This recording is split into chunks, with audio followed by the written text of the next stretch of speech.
happy day, and no, I was just thinking that it'd be worthwhile to do a little update.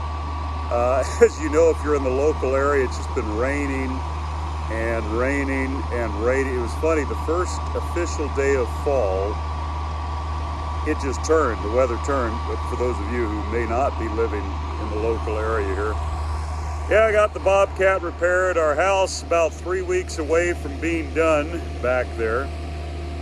And that's been an incredible project, a lot of fun learning how to build a house, even though my hands-on element of it has probably been about maybe 3% of the project, which is the way I like it. I have wonderful people, wonderful contractor, and I am more than happy to let him run with it. There's Tyler coming in.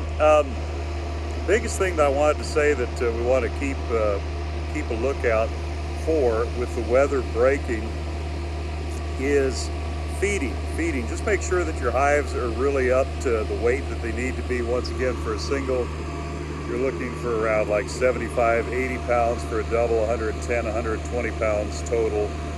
Literally, if you feel them, you know, kind of tip them to the side and they feel like a rock, you're probably right on where you need to be. This early rain that we got is really indicative of the importance of trying to get as much of your winter prep, there's Bo coming in, as much of your winter prep done end of August, beginning of September, because if the weather turns like this, fortunately we're going to get a break.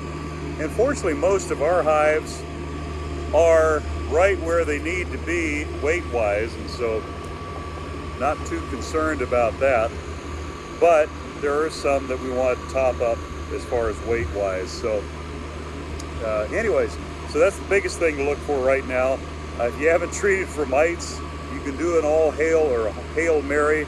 Tell I'm really big into sports. Hail Mary and treat them.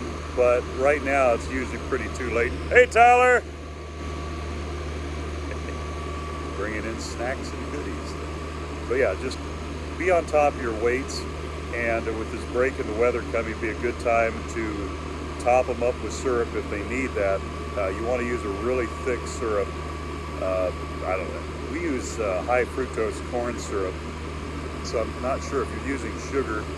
It's probably like a 3-to-1, 4-to-1. I mean, just a good thick syrup so that they can put on weight and don't have to use a bunch of energy evaporating excess moisture, especially since the weather could turn again. And then, I mean, obviously when it's pouring rain outside for days on end, it's pretty hard for bees to, well, one, have the temperature to break their cluster, and then two, to actually take the excess energy or use the excess energy to evaporate the extra moisture in that syrup. So no thin syrup this time of year, no 1-to-1, no 2-to-1, make it thick.